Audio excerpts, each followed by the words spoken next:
All right, so we finally are going to move into what everybody's been waiting for, which is basically all the turbo kit, the piping and all that stuff like that. So I have stopped, cleaned up in this garage, because when you're working in this small of a garage, this is an average 2-car garage. That is not actually a 2-car garage, if you know what I mean. You can fit 2 cars in it if you pretty much have nothing else. We did have Randy's car and my car in here one weekend a while back on the channel, and you just had enough room to walk between them. That's pretty much it. So you got to stop and pick up and clean up and straighten up, and things that you don't need in here, they go out to the shed in the backyard, such as we're done with the DOM tubing. It got put up and all that. But let's dive right into it. We're going to bust open this giant box, 16-piece stainless steel kit. I'm going to put on the bottom of the screen right here how much I paid for this off of eBay. You can type in your pretty much stainless steel kit on eBay and pull up all kinds of stuff. This little box over here is going to be our exhaust. Now, we're going to bust this open. I'm going to show you it real fast. I don't know if we're going to do it today.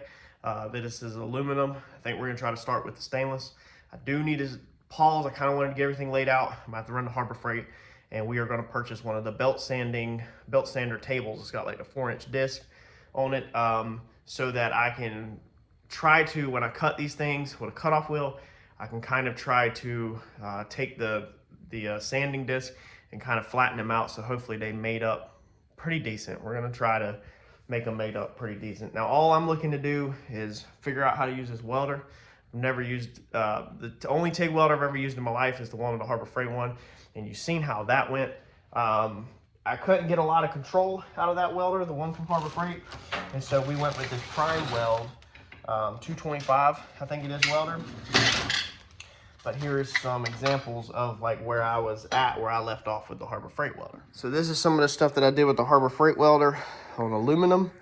The problem with this is a lot of this stuff got really hot, and you can see it warped the plate. But I was welding a ton back to back, and a lot of mistakes. This is where I left off with it. So everything is not like terrible, but I definitely struggled a ton. But they said that welder is complete crap, and that this welder should make a big difference. Like, a lot of people said that Harbor Freight welder is complete crap. I have took this basic cart, I don't even remember where I got it from, and set this up real fast so that my bottles are not all over the place. And I still managed to knock over that bottle over there and bust the regulator face on it, the little gauge. So I'm about to order one of them to screw in, so I don't have to reorder a whole flow, what's it called, the flow meter gauge. I got one on that one and one on this one. That's for the TIG. I meant the MIG. We put it back underneath here. This was, I got it off of some auction and just modified it so that it would kind of carry all the welders and everything in one area. But let's go ahead, chunk this box up on here. Let's open these up, and I'm gonna show you all the kits, and then we're gonna slowly get started on trying to learn how to TIG weld and put these kits together. All I want to do is I just want to tack. So I just want to do tacks. I want to get the whole kit tacked together, basically.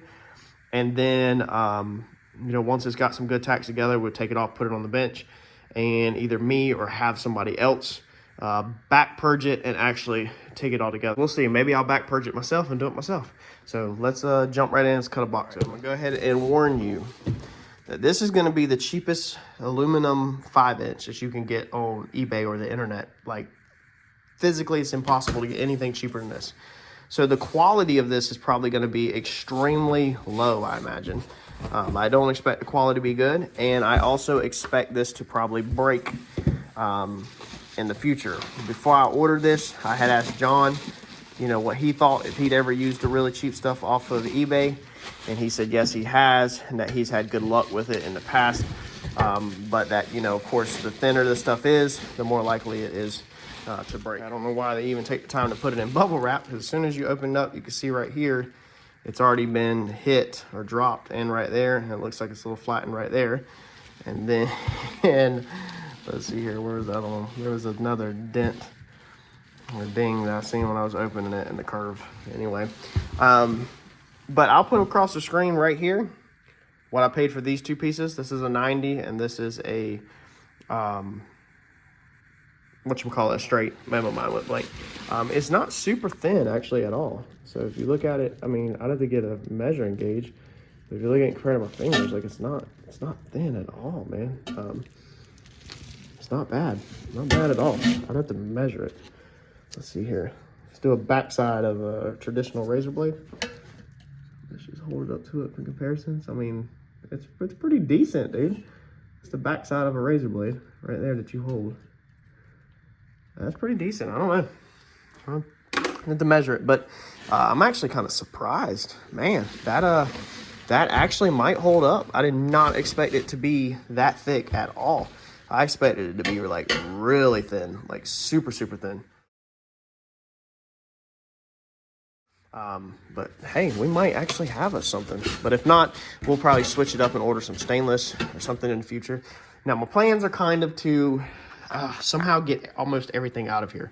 So I'm almost like, if I can cut something like right here and get a 23-ish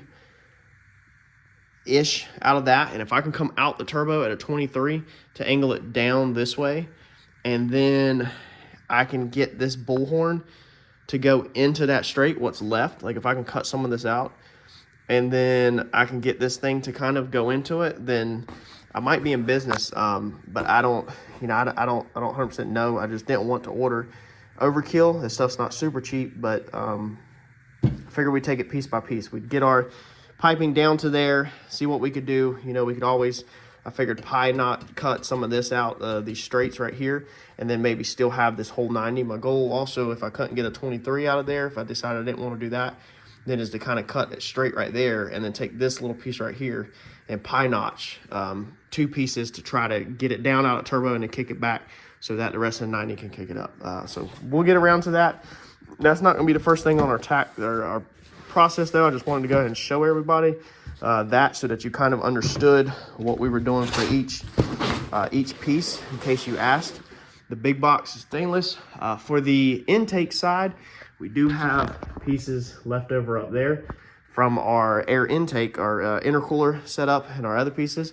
We're gonna basically take this stuff and cut a lot of this stuff up and reuse it and clean it up that we were already using. Like I said, I got some pieces up there. We'll try to build all new ones.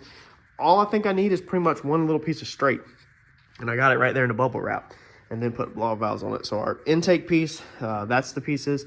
Now for what you've been waiting for, the stainless side of it, the kit. All right, so it's gonna be 2 boxes, okay? So basically they were taped together. We're not gonna open the bottom box because I'm pretty sure that they're gonna be spitting images of each other, and I don't think I need that much at all for this, for the kit that I'm doing. So I don't want to bust open that other box and then have to store it, if that makes sense. So this is, I mean, it's pretty nice. Like, you get all kinds of stuff, you know, in this. Let's see here. That's just gonna be a spitting image, so I'm not gonna take that out. And then you get your straights, which your straights are actually polished out really freaking good. Look at the polish on them. They're scratched up, but I'm shipping. But that's pretty solid, man. So this is what we're gonna be working with. Like I said, you'll get 2 boxes of this. So let's see here. That's gonna be, I'm guessing, 4 90s, 4 45s, 4 U's, and 4 straights. Is what it looks like it's gonna be. Because I bet you the box is a spitting image package, the exact same. Now we shouldn't need much of this, but for this price, I just showed y'all on the screen what I paid for this. It was kind of a no-brainer. It's like you start ordering a couple little pieces, and it's like, why not just go ahead and order the whole shebang, and then we'll put this in the shed out back, or up on the shelf up here somewhere. We'll get it up there maybe. And if we ever change our turbo kits, or we change anything, or somebody needs a piece nearby, you know, I can sell a piece out of it. All we have to do is come out of there and go down and hit there, come out of there and go down and hit there. That's all we have to do. Now that's quite a bit of bending, but we'll get it. So let's get after it.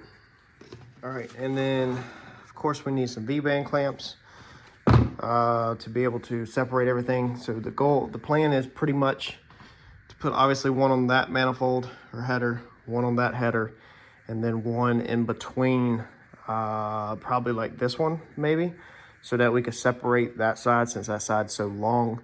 This short side, I think I'll be okay. I can always cut it and add one later to it. But this thing is not gonna fit in there at all, as you can see.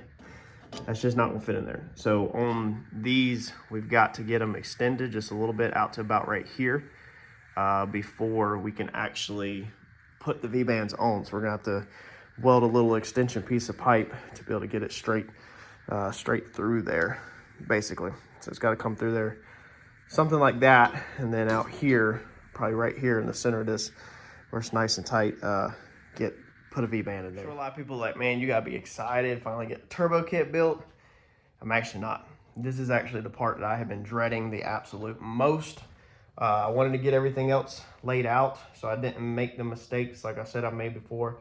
So that's why everything is just roughly kind of dangling there, so I can make sure that this kit works with what I already have, like I just explained.